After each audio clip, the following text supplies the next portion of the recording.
कैसे हैं सभी छात्र और छात्राएं। चलिए मैं आपका अपना टीचर गुलशन गौड़, आज मैं आप लोगों के लिए प्राचीन भारतीय इतिहास विषय है हमारा और टॉपिक है कुषाण वंश की स्थापना। कुषाण वंश, ठीक है। इससे पहले हम दो टॉपिक कर चुके हैं, शक पहलव, ठीक है। हिंदू यूनानी शक या पहलव या फिर कुषाण। आज का हमारा टॉपिक है कुषाण, ठीक है। चलिए आइए देखते हैं। मैं आपको बता दूं, इससे पहले हमारी लगभग 35 क्लास हो चुके हैं इतिहास की, प्राचीन भारतीय इतिहास की। वो प्ले लिस्ट में पड़ी हुई है, आप वहां से जाके स्टेप बाय स्टेप क्लासें चल रही है, टॉपिक बाय टॉपिक क्लासें चल रही है। कोई भी ऐसे नहीं आएगा भाई इधर उधर से पढ़ा दे, नहीं, टॉपिक बाय टॉपिक। आप चाहे तो हैंड नोट्स भी बना सकते हैं, ठीक है। और आज की जो हमारी क्लास है वो है प्राचीन भारतीय इतिहास पर और टॉपिक है कुषाण वंश। आइए देखते हैं। भारत में पल्लव के बाद कुषाण आए थे। किसके बाद आए थे? क्वेश्चन पूछ सकता है एग्जाम में। पल्लव के बाद कुषाण आए थे, जो यूची और तोकरी के नाम से भी जाने जाते हैं। यूची और तोकरी जनजाति से थे, ठीक है। अगर पूछ ले कुषाण जो है किस जनजाति से थे? यूची और तोकरी। किससे थे? यूची और तोकरी। यूची कबीला 5 भागों में बटा हुआ था। ये जो यूची कबीला था इसके 5 भाग थे और उन्हीं 5 भागों में से एक भाग था कुषाण वंश। एक शाखा थी कुषाण वंश, ठीक है। एक बार फिर देख लीजिएगा। किसके बाद भारत में कुषाण आए? पल्लव के बाद। किस जनजाति से थे कुषाण? यूची या तोकरी। यूची कबीला कितने भागों में बटा हुआ था? 5। कुषाण वंश इसी का भाग था, ठीक है। कुषाण वंश का जो संस्थापक था वो था Kujula Kadphises. Most very very important point. कौन था? कुजुल कडफिसस। इसके बाद है दूसरा, कुषाणों की जो राजधानी थी वो थी पुरुषपुर या पेशावर। राजधानी की क्या थी? पुरुषपुर या पेशावर। और इस वंश का सबसे योग्य और साहसी जो शासक था कुषाण वंश का वो था कनिष्क। कनिष्क ने ही इस वंश को फिर आगे बढ़ाया था और कनिष्क के ही कार्यों से इस वंश की पहचान बनी थी। कुषाणों की दूसरी जो राजधानी थी वो थी मथुरा। एक थी पुरुषपुर या पेशावर और दूसरी थी मथुरा। वंश की स्थापना किसने की थी? कुजुल कडफिसस ने। और इसका योग्य और शक्तिशाली और साहसी जो शासक था वो था कनिष्क। कनिष्क ने 78 ईस्वी में, याद रखना 78 ईस्वी में गद्दी पर बैठते समय एक संवंत चलाया था जिसे भारतीय इतिहास में शक संवंत के नाम से जाना जाता है। इसे भारत सरकार द्वारा प्रयोग में लाया जाता है।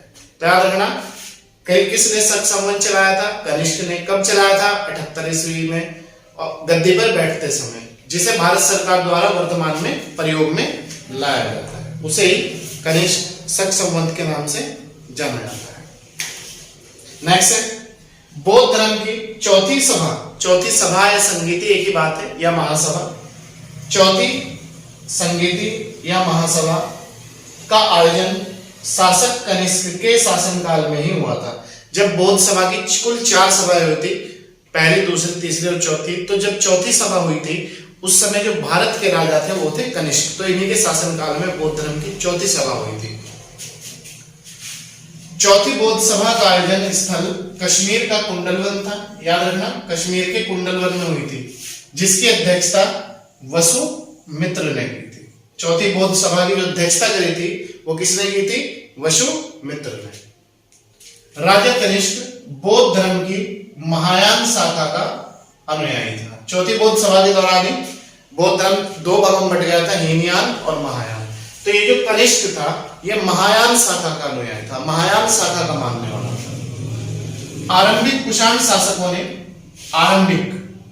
शासकों ने बड़ी मात्रा में सोने की मुद्रा चलाई थी। याद रखना बड़ी मात्रा में किन शासकों ने भारत में सोने की मुद्रा चलाई थी? कुषाण शासकों ने।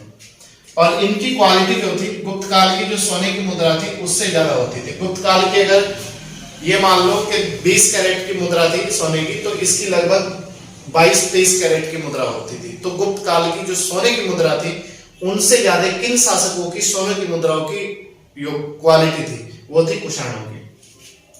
कुषाण शासकों ने सोने के सर्वाधिक बड़ी मात्रा में सिक्के जारी किए थे। इन्होंने ही भारत में पहली बार बड़ी मात्रा में, मतलब बड़े पैमाने पर सोने के सिक्के चलाए थे।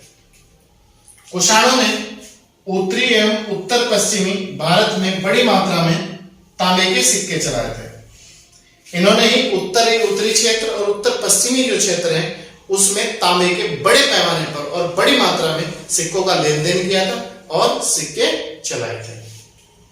कनिष्क का राजवेद कौन था? क्वेश्चन आता है। चरक था। चरक ने ही चरक संहिता पुस्तक की रचना की थी और इसी पुस्तक को, चरक संहिता को, चिकित्सा शास्त्र का विश्वकोश कहा जाता है। क्लियर है? कनिष्क के दरबार का जो राजवेद था वो कौन था? चरक। चरक ने कौन सी पुस्तक लिखी? चरक संहिता। चरक संहिता का संबंध किससे है? आयुर्वेदिक ग्रंथ है। और चिकित्सा शास्त्र का विश्वकोश किसे कहा जाता है? चरक संहिता को। ठीक है, नेक्स्ट है महाविभाषा शास्त्र के रचनाकार वसुमित्र हैं और इसे ही बौद्ध धर्म का विश्वकोश कहा जाता है। बौद्ध धर्म का विश्वकोश किसे कहा जाता है? क्वेश्चन बार बार एग्जाम में आता है। महाविभाषा शास्त्र को, या फिर इसकी रचना किसने की थी?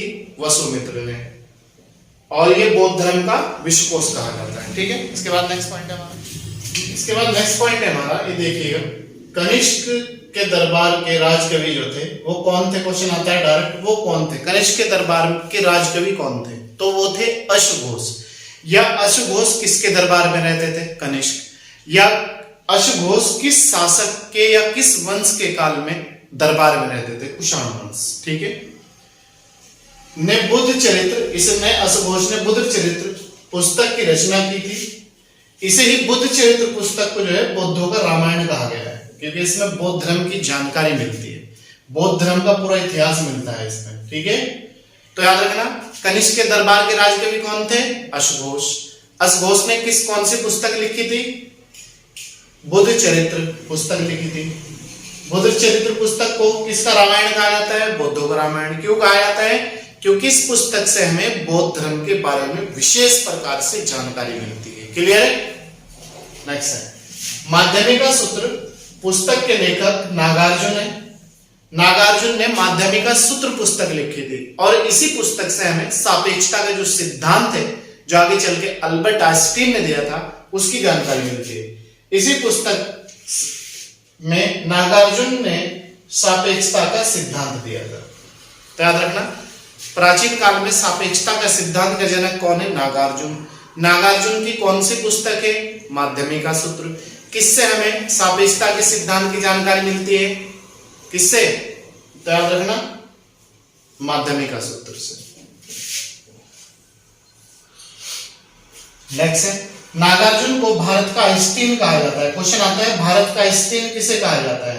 तो भारत का जो आइंस्टीन है, अल्बर्ट जो आइंस्टीन थे, उनसे इनकी तुलना या उनकी तुलना इनसे की गई, क्योंकि उन्होंने आगे चलकर इसे सापेक्षता का जो सिद्धांत आगे चलकर बढ़ाया था। ठीक है, तो इसीलिए नागार्जुन को भारत का आइंस्टीन कहा जाता है। नेक्स्ट है कनिष्क की जो मृत्यु हुई थी वो 102 ईस्वी में हुई थी और कुषाण वंश का अंतिम जो शासक था वो था वासुदेव। तो अब याद रखना, कनिष्क की जो मृत्यु हुई थी 102 ईस्वी में हुई थी और इस वंश का जो अंतिम शासक था या अंतिम राजा था वो था वासुदेव। कुषाण शासक देवपुत्र कहलाते थे। देवपुत्र की उपाधि लेने वाले कौन शासक थे? क्वेश्चन है, आईएएस में आया था एक बार। तो देवपुत्र की उपाधि लेने वाले जो शासक थे वो थे कुषाण। और कुषाणों ने ये उपाधि कहां से अडॉप्ट की थी? चीनियों से। चीनी जो शासक थे वो देवपुत्र की उपाधि लेते थे, इन्होंने वहां से इस उपाधियों को ग्रहण किया था। ठीक है, नेक्स्ट है कुषाण वंश में दो कला बड़ी फेमस रही है, एक तो गांधार कला और एक मथुरा कला। तो याद रखना, गांधार कला या शैली, मथुरा कला या शैली का विकास किसके शासक के काल में हुआ था? कनिष्क के शासन काल में हुआ था। मथुरा संग्रहालय कुषाण कालीन मूर्तियों का संग्रहालय बड़ी मात्रा में है। मथुरा संग्रहालय में जो है कुषाण जो कला है उसकी मूर्ति बड़े मात्रा में रखी गई है। तो अब याद रखना, गांधार कला या मथुरा कला का जन्म किस शासक के काल में हुआ था? कनिष्क ने, या कनिष्क ने से आगे बढ़ाया था, कनिष्क ने संरक्षण दिया था। मथुरा संग्रहालय में कौन सी मूर्ति बड़ी मात्रा में रखी गई है? कुषाणकालीन मूर्ति का संग्रहालय बड़ी मात्रा में। कौन सा? मथुरा संग्रहालय। गांधार कला के लिए तक्षशिला प्रसिद्ध था। तो याद रखना, तक्षशिला कौन सी कला के लिए प्रसिद्ध था? वो था आपका गांधार कला के लिए प्रसिद्ध। प्राचीन काल में भारत व चीन के मध्य रेशम मार्ग की शुरुआत कनिष्क के शासन काल में हुई थी। ये क्वेश्चन आता है एग्जाम में कि प्राचीन काल में जो रेशम मार्ग की शुरुआत हुई थी वो किस शासक के शासन काल में हुई थी? कनिष्क के। या किस शासकों ने शुरुआत की थी? कुषाण शासकों ने। तथा कुषाण साम्राज्य में रेशम मार्गों पर सुरक्षा का बेहतरीन इंतजाम होता था, सिक्योरिटी होती थी रेशम की मार्ग जो होते थे उस समय प्राचीन काल में। रेशम बनाने की तकनीक का आविष्कार या जन्म जो है पहली बार सबसे पहले चीन में हुआ था। प्राचीन काल में सबसे पहले रेशम मार्ग, ये रेशम तकनीक का जन्म या रेशम का जन्म चीन में हुआ था। चीन से ही हमने अडॉप्ट करा था। ठीक है। प्राचीन काल में मथुरा जो था, मथुरा एक शाटक होता है, शाटक वस्त्र, शाटन भी कहते हैं उसे, उनका प्रसिद्ध केंद्र होता था शाटन। ठीक है। कुषाण काल में सबसे अधिक विकास वास्तुकला के क्षेत्र में हुआ था। वास्तुकला का क्षेत्र में सबसे अधिक विकास हुआ था वास्तुकला। इसी काल में महात्मा बुद्ध की खड़ी प्रतिमा का निर्माण हुआ था। किस कला में? किसमें हुआ था? कुषाण काल में। और कुषाण काल में ही वास्तुकला के क्षेत्र में बड़े पैमाने पर विकास देखने को मिलता है। और महात्मा बुद्ध की जो खड़ी प्रतिमा का निर्माण हुआ था वो कुषाण काल में ही हुआ था। तो ये थी दोस्तों आज की हमारी क्लास, प्राचीन भारतीय इतिहास से कुषाण वंश। मुझे पूरी उम्मीद है कि आप लोगों के कंप्लीट समझ में आई होगी। अगर इसके बाद भी कोई आपकी समस्या रह जाती है तो आप हमें कमेंट बॉक्स में कमेंट करके बताएं। आप लोगों का वेलकम है। आप लोग कॉल भी कर सकते हैं और आप लोग चाहे तो बाय कमेंट में भी पूछ सकते हैं। आपकी मर्जी है, वो जैसे पूछना चाहे आप ऐसे पूछ सकते हैं। और ज्यादा से ज्यादा अगर आप नए हैं तो ज्यादा से ज्यादा शेयर कीजिएगा, लाइक कीजिएगा और सब्सक्राइब कीजिएगा। फ्री है प्रतिदिन की क्लास पाने के लिए। एवरी संडे और Saturday current affair and test की क्लास मिलती है आप लोगों को। और अगर पुराने हैं तो आप देख रहे होंगे, कंटिन्यूटी के साथ जुड़े रहिएगा और ज्यादा से ज्यादा लोगों को जोड़ने का प्रयास करिएगा।